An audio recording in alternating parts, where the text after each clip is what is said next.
you awake? I thought I heard you get up. Yeah, I'm awake. Sorry, I just can't sleep. Are you thinking about him?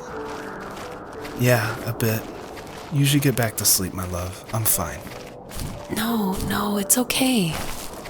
What else is on your mind? I don't know. It seems weird, but I had one of the most vivid dreams of my life. I saw a fox on a snowy mountain, just looking confused and worried. Those eyes. I can't get those eyes out of my head. She was running in the windy snow, looking for something. Do you think it has to do with you and what's been going on? I don't know. It was just a dream, Rachel. They're not meant to make sense. A lot's happened the past couple days, that's all. Well, if you're not going to sleep anyway, you should tell me. I want to hear. All right.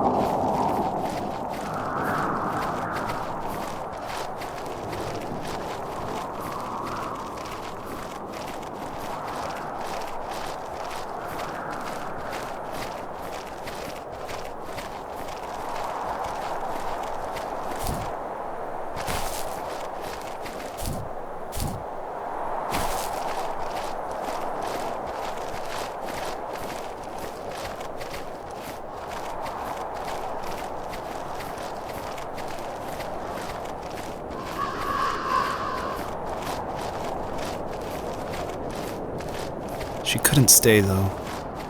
She had to find her other 2 children. So she took that path.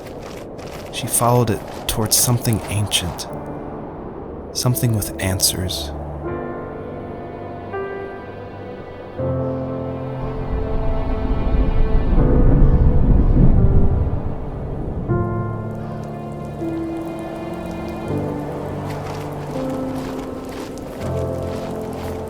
The fox looked high and low, searching for any sign of her cubs.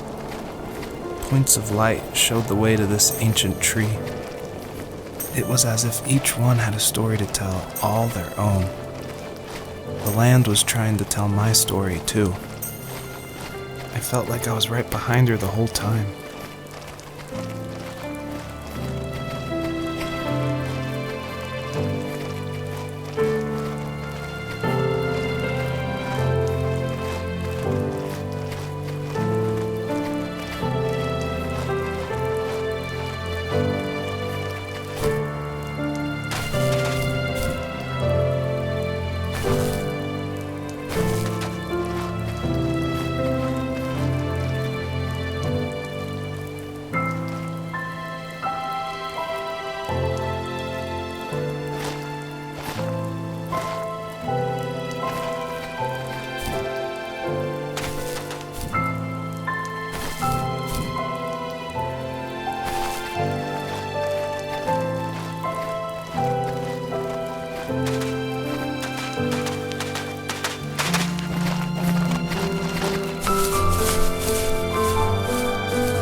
As a kid, did you ever do show and tell in your class? Yeah, I think I only did it once, when I was in the 4th grade. You know how my life was around then. I wanted to show my class what helped pass the time and distracted me, so I brought a dozen paper cranes I had made. I think I told everyone how badly I wanted to be a bird and fly, embarrassingly enough. Don't be embarrassed. Every kid wants to fly. For me, it was another toy from my dad, a wooden boat. I remember guarding it so carefully in my hands as I walked into class. When I sat down, a group of boys immediately made fun of it. They asked which trash can I found it in, or why an ugly log was my favorite toy. When I got up, I didn't even want to tell them my dad had carved it. I said it was a joke gift my friends had given me. Kids can be so cruel. Some of them are. I shouldn't have let them get to me, but it did. It's amazing we bounced back at all.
kids would leave me alone, but somehow they could tell I was different. They made fun of how far away I lived. They called my dad a sourdough. I was a blabbermouth as a kid, telling my dad stories I made up for hours. But after that show and tell, I didn't tell him much anymore.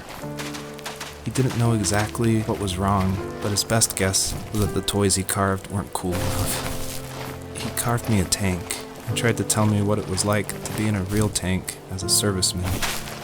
I didn't know your dad was in the military. Yeah, in the army. The sad thing is that I'd pretty much forgotten until just now. There's so much I still don't know about him. I'm sorry. He knows how much you love him. You're going to see him again soon and have some closure, I'm sure.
Do you remember what my dad did for a living? Wasn't he like a lumberjack? That's one way of putting it. If wood was a canvas, then a carving knife was his paintbrush. Even after working a 50-hour week, even after his hands were more splinters than skin, he would bring home the nicest piece of Alaskan weeping cedar and make me toys. That wooden train was the first toy I can remember, and I loved it. I just knew from a young age I was going to be a lumberjack, like my father.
older I got, the more I withdrew. I asked myself, why talk to anybody anyway? Why bother when I'm happy by myself? I started drawing a lot, mostly animals I saw in the woods by my home. I then imagined designing my own hideouts with things like TVs and pantries full of chips and cookies. I think that idea of leaving home and drawing blueprints started my career. I found a lot of solace in that. I'm not surprised, but I did the same thing, you know? There's something special about having a place to call your own. And now look at us. Well, if you count renting in an overpriced city. It's as close as we can get for now.